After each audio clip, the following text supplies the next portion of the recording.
Now, with the first of two reports from Kenya, Desmond Morris and Sarah Kennedy present the Animals Roadshow.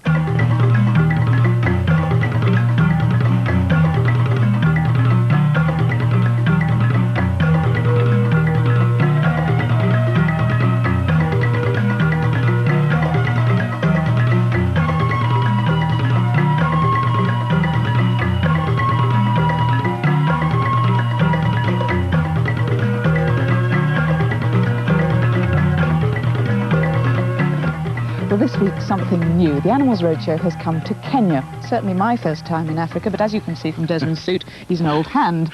Yes, trifle crumpled. Wonderful to see that giraffe. Yeah. I've never seen a giraffe on top of a cliff before. We're not just here, though, to look at the wildlife. We've come to ask a special question.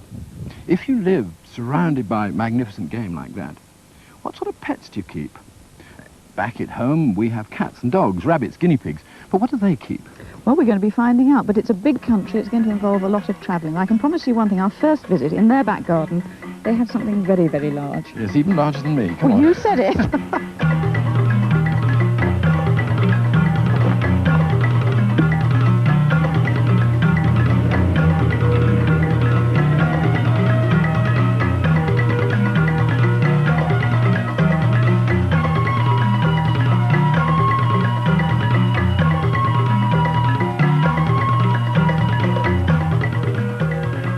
To this, aren't you? I really am. This is Daphne Shelbrick's house, and she is the world's leading expert on rearing and rehabilitating baby elephants that have been orphaned by poachers. Hello, Daphne. Is this a daily routine? Yes, it is. This is my orphan family, and this is the mudwaller hour, when they all come here, and it's a bit too cold for a mudwaller today, so that's why they're just playing in the earth. Now, how much of this is play and how much of it is skin care? Well, it's both. It's play and skin care. You know, mud is very important to these large animals. It seals the moisture in the skin, it stops the biting flies, and it also stops the sunburn, which is a very important factor with babies like this. So, I mean, why do you have to do it for them? Why don't they do it themselves? Well, they can, in fact. Yeah. You know, when they roll in the mud, they do it themselves. But they're not very good at using their trunks yet, so normally the older adults would blow earth over them and so on. And they would, of course, take the cue from the older ones in the herd. These babies have been with us, Olmeg, since he was 2 weeks old, so they've been deprived of a herd. Instead, we're their family at the moment. This little chap's been with us since he was 4 months old, and little Deepa's now 5 months old, and we've had him about 2 months. Let's just meet your family now. Start with this one. This is Taru. Taru. From Savo. His mother was gunned down by poachers last year. This is Olmeg. And Taru is now how old, do you say? Taru is 18 months. 18 yes, months. And he was 4 months old when he came. Olmeg has been with us since he was 2 weeks old, and he came from Maralel in northern Kenya. Oh, yeah. He was in fact found stuck in a mud hole, but we suspect that his mother was also killed, because had she been there, she would have extricated him from the mud hole. Little Deeka, he had a particularly bad time, because not only did he see his mother killed, but he saw her tusks hacked from her face. Oh, no. So it's actually taken him all this time. He's only just starting to play. Yeah. You know, when these orphans come in, they've had such a traumatic experience that it takes them about 4 or 5 months to settle down. You can relate elephants to humans. They're parallel in development. Seizing your skirt. And they have also a human-type intelligence. I know that's not very scientific, but they do. I've raised many of them now, and I know them absolutely intimately. And these little babies, for instance, understand everything we say to them. They say elephants never forget. That's absolutely true. I have another orphan in Savo who came to us at the age of 2, and she's now 30. And she is, of course, adult down there, and I'm going to be sending these babies down to her when we've weaned them. And she will teach them how to be elephants. I can't do that.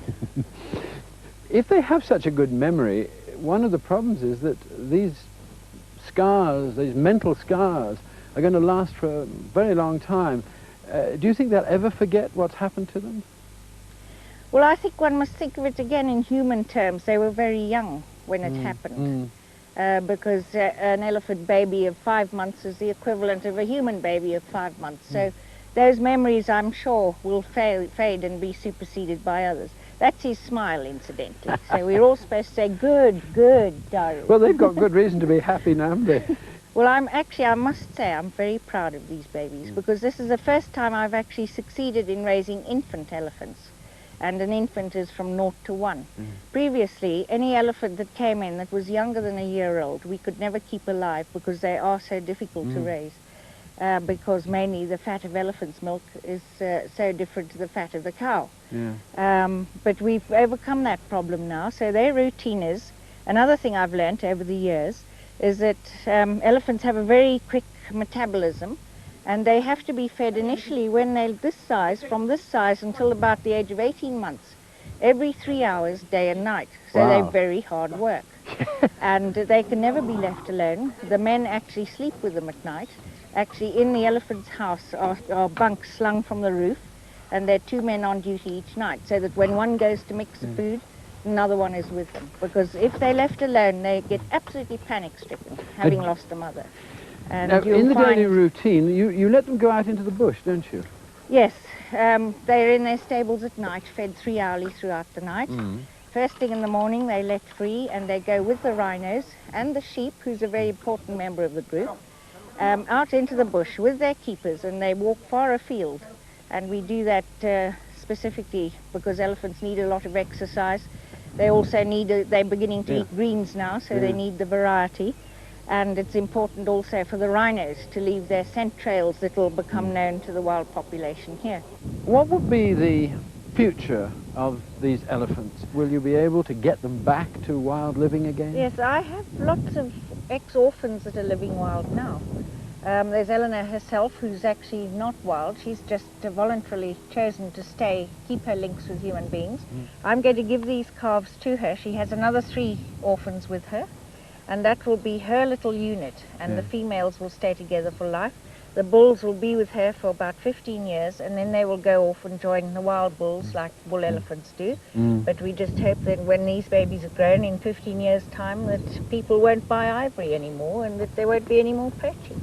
Well, Daphne, as long as elephants have got friends like you, there's hope for them in the future. Well, thank you. I enjoy doing what I do. It's nice to be able to help.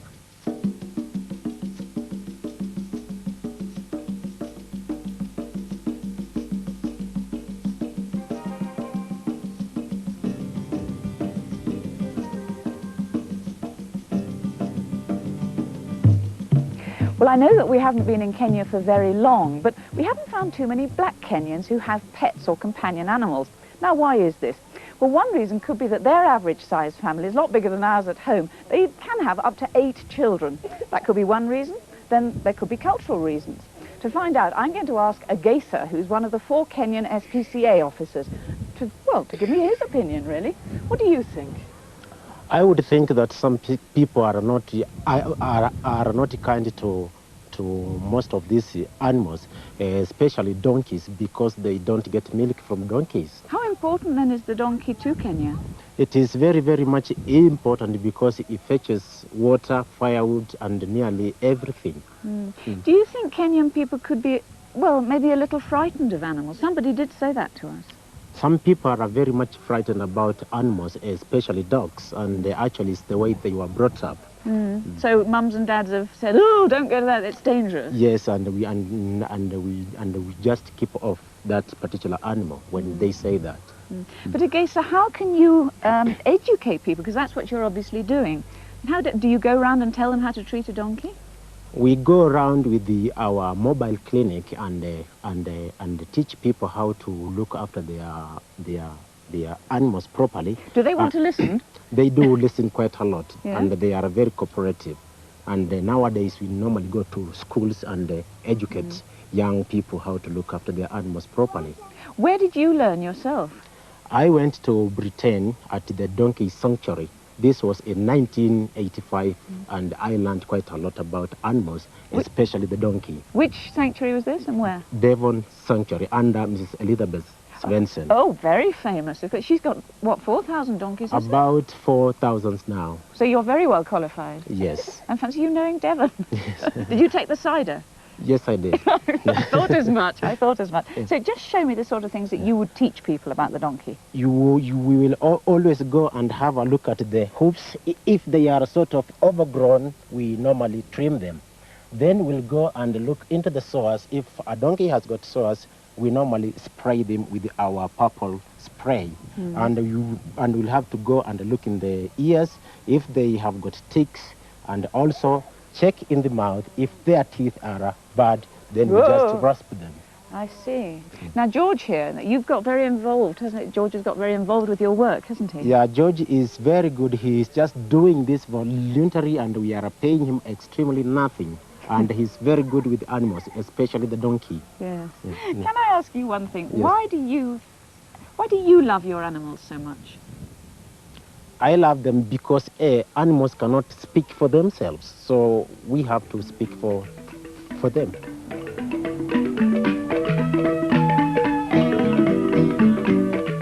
The tree hyrax is hardly ever kept as a pet anywhere in the world. But just outside Nairobi, Heather and Bob Campbell live with 3 of these extraordinary animals. Heather, are they difficult to keep? They're difficult to rear, but once you're living in this country where their leaves and food exists, they're not difficult. People looking at them might think they were rodents or some kind of ground squirrel or something like that, but they're totally separate from all the other mammals. And so I have this feeling looking at them, they do have a most unusual personality. How would you describe it? We, of course, have them as pets, but in the wild they have very aggressive personalities when males get together. They use those incisors, and they do, you can show it on this one, they do have tremendous incisors. Good heavens. So they can really slash each other about. But with Fearsome us, looking teeth. they are much like you would expect a cat to be. They're a rather affectionate pet. They like to be with you and stay with you. They come to their name most of the time.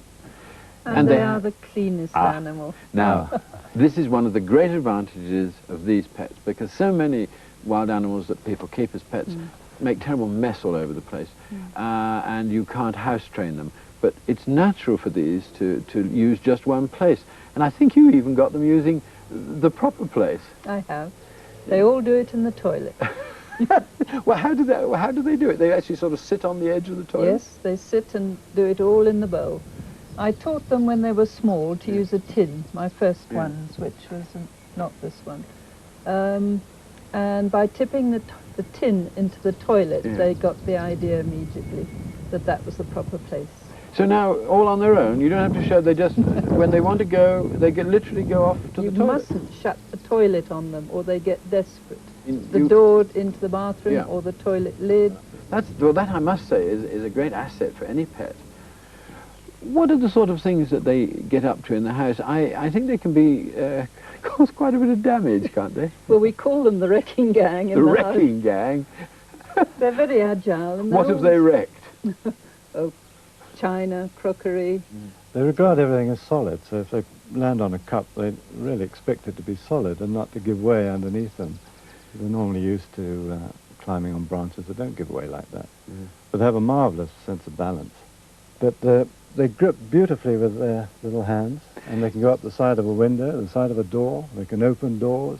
They're very intelligent. The extraordinary thing about their grip is that they have the centre of the sole of the foot can be retracted so that it's like a sucker. You know, like one of those rubber things you used to fire at a glass, sheet of glass, and it would go and stick on. And it's the same with their feet, so no wonder they can climb up your windows. And presumably they can climb all over the furniture and up the walls and everywhere. Well, they surprise people with their agility, especially climbing up the side of a door. They also have a scent gland, which they can open and mark their territory. They also open it when they are confronting each other. Now that's the white patch. Let's have a close look at it. And when they get excited, they actually can raise the... They open it right up. Like a fan. And either side, yeah. Oh yes, I can just feel there's a little bump underneath there. Yes. And that's a gland which they rub on things? Yes, they rub on things. But if they're confronting each other, they also raise it. And whether they can smell each other, I don't know. But Well, They certainly use it a lot. they do have a very strange cry, don't they? I've heard it described as 150 croaks ascending in pitch until it reaches a scream. Well, it reaches a scream, and then it continues as a series of screams.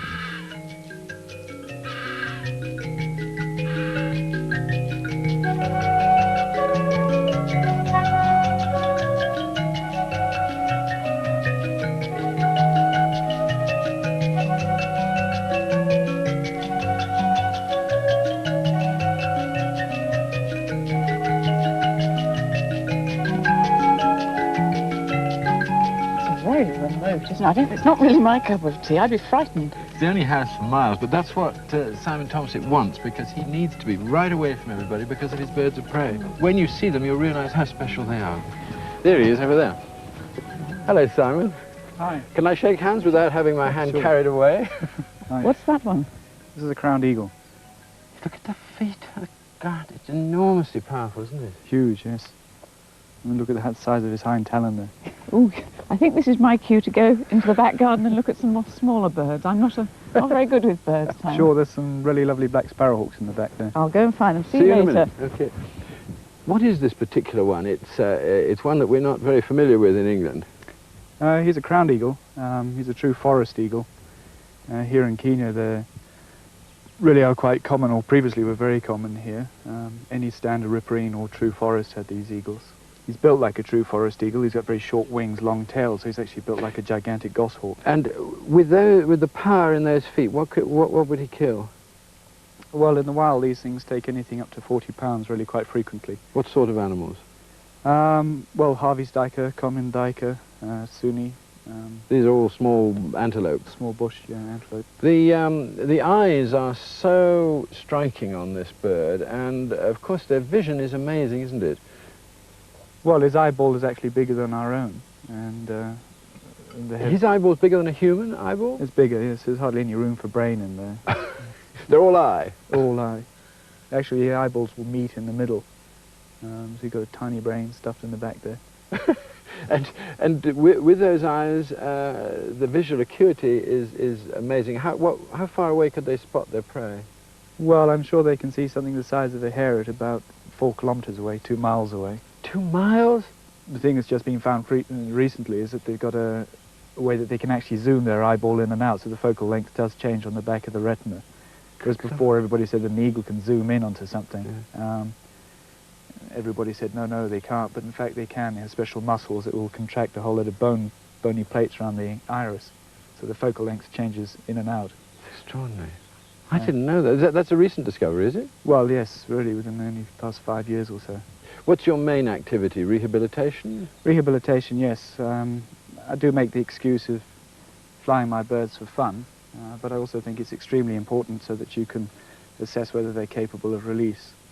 Particularly with this eagle here, he's got a fractured humerus, and He doesn't look it.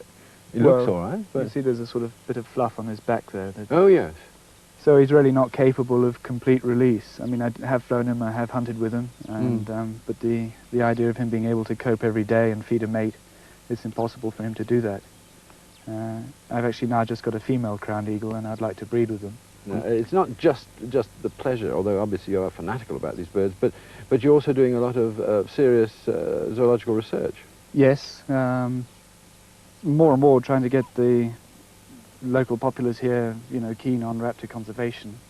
Yes. One of my particular things is pesticides. We use, the organochlorides, which are lethal on birds. It's still a big problem here. Just running across behind us, your goats, don't the birds of prey ever go for the goats? Yes. He's gone for the baby goats every now and then. So you have a bit of a problem there. Those are your own goats, and you have to keep an eye on things. Eating my geraniums too.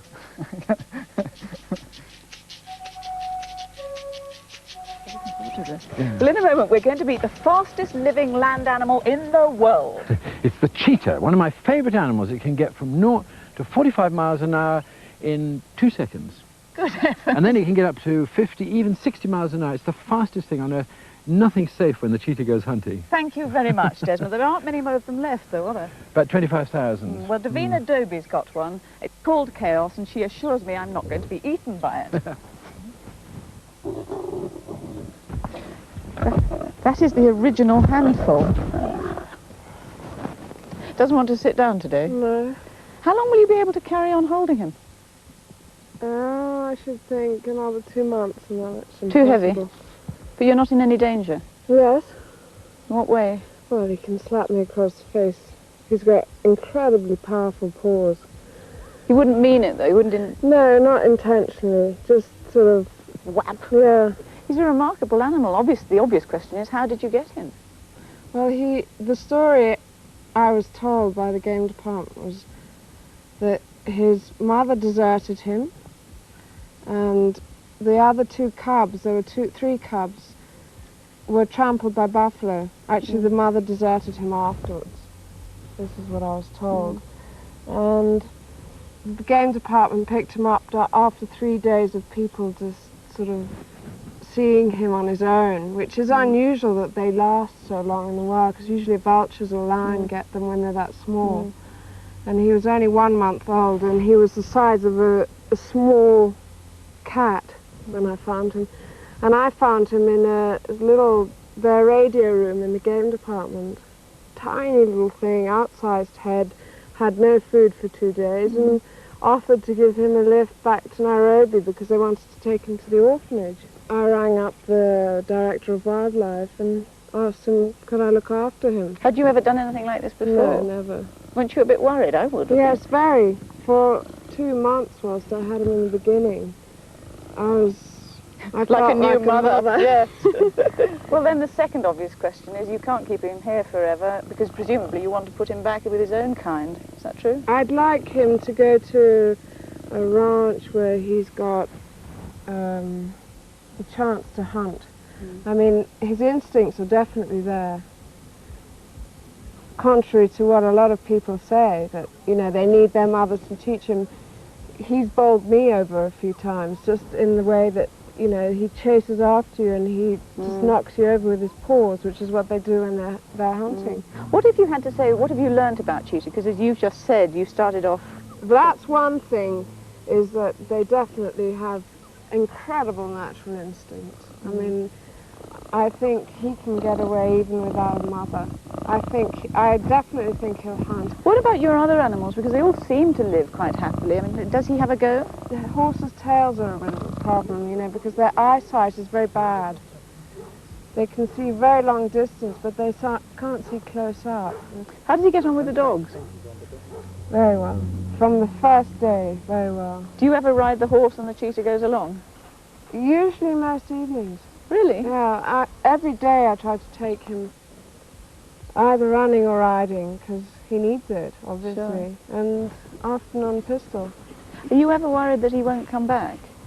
Sometimes. I can't really predict that, you know. We're in the middle of a very sort of residential area here, and we have a lot of the locals going back home to a village on this side.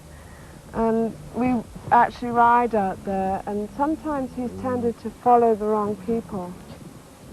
Why do cheetahs in the wild, why do they have problems?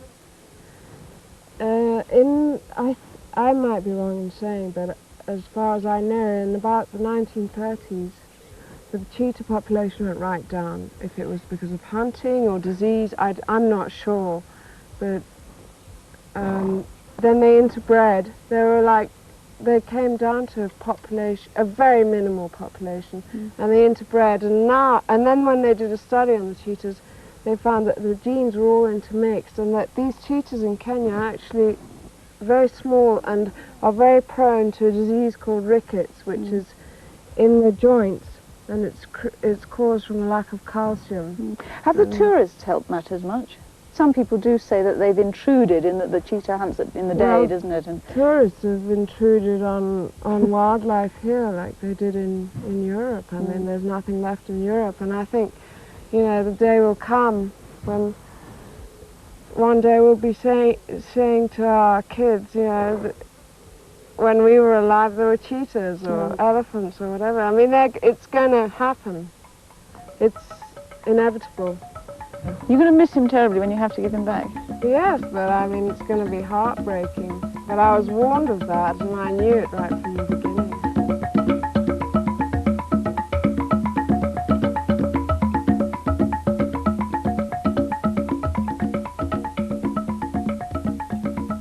Tell me something about Joan Root. Joan Root is really a very intrepid lady. She's been attacked by a hippo that put its tusk right through her snorkel. She's been spat at by a huge cobra. And she's always had a lot of wonderful pet animals. She's got a fantastic house here on Lake Navasha. It's lovely. Yes, right by the lakeside. And the garden's full of animals. It's great.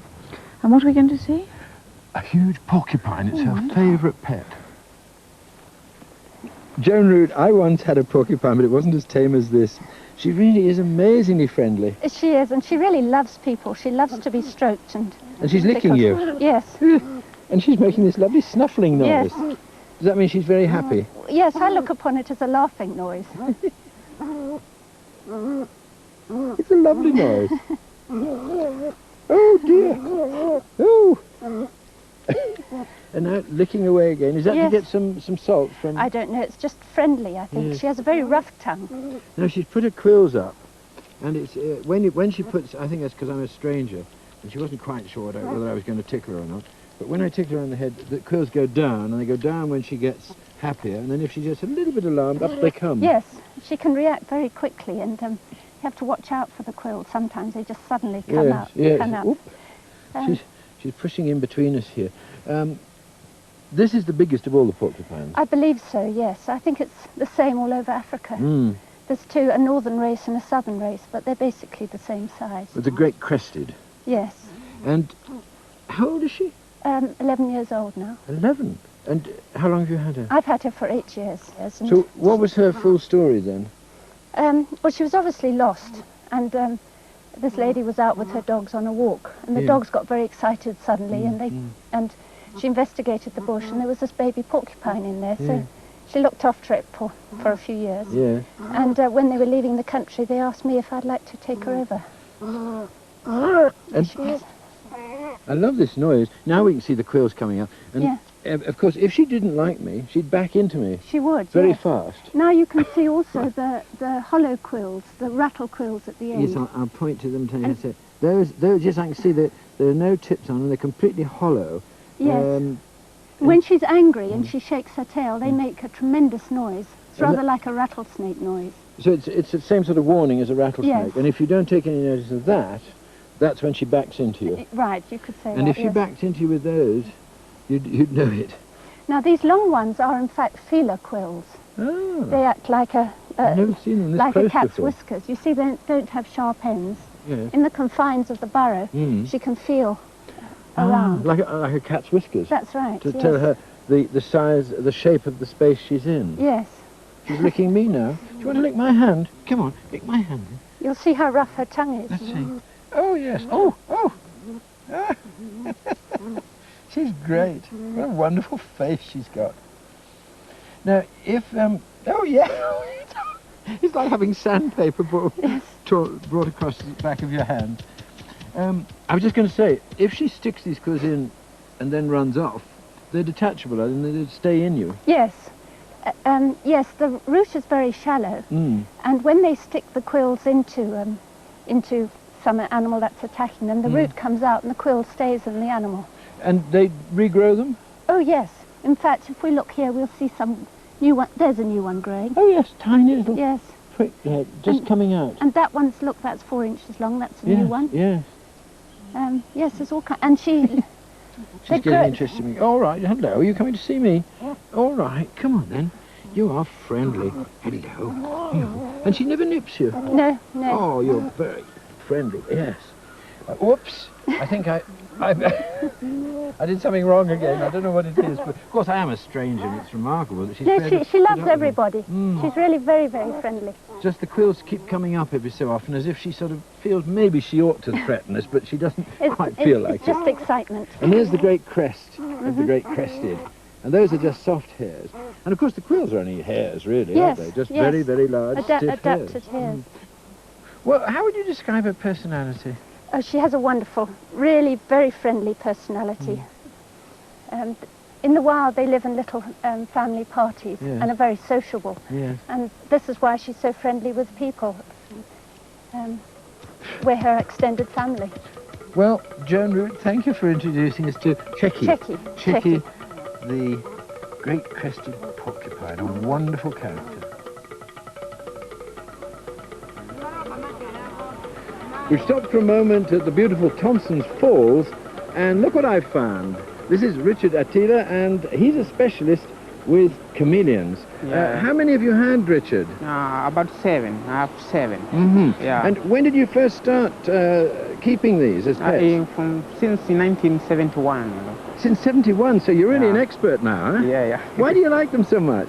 I like them because they change the colors and they are very beautiful animals. Hold him still a minute. Let's see look, you see those two together? If you hold it very still, we'll have a close look. Don't move your hand. Yeah. We'll have a very close look at them, and you can see that they're beautiful colors. Yeah. And if I turn it round this way, and you look at the face of the one I'm holding, you can see that his eyes move independently of one another. Each eye can swivel around, taking in the landscape, and independent of the one on the other side. It's something that very few animals can do that. Now, you're Maasai. Oh, yes, I'm Maasai. Do all the tribes like these animals? No, they don't. They're scared. They're scared of it. They don't like it.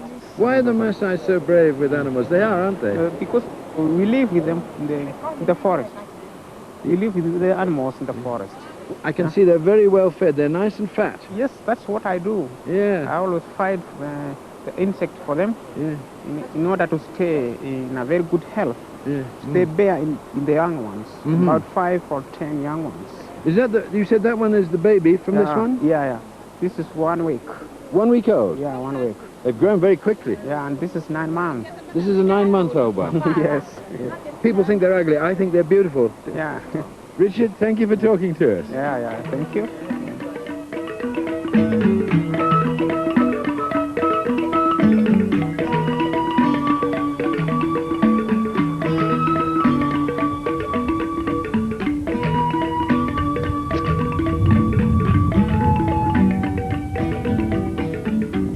On our way through Kenya, we happened to stop at Lake Nakuru. Well, we had to stop. You can see why. Flamingos, and thousands of them, maybe even millions. I'm going to ask the boss just how many there are. Why are they here? Why are they here? How many are there? It's been estimated that there are 2 million, which is 1/3 of the entire world population of 6 million flamingos. Good Lord. Why, though, do they come here? What's so special about this lake? It's very brackish. There's a tremendous amount of salt evaporation, and it means that these birds can come and feed here because nobody else wants to feed here, so they've got it all to themselves, and that's why they can proliferate and breed and populate it to such an extent. And incidentally, this particular kind, I was having a look at it and to check whether it was a greater or lesser flamingo. These are lesser flamingos. You know that because of the very dark beak.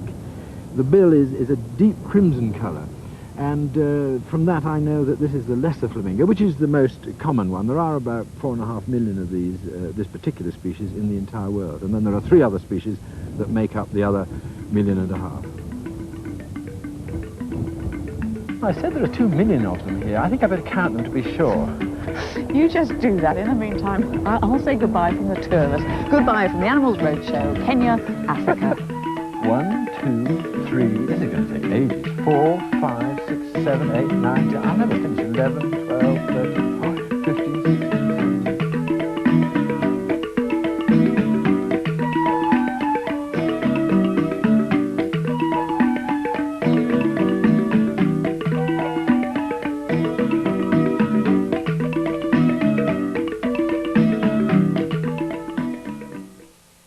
The second report from Kenya can be seen next Sunday at 5:50 on 1.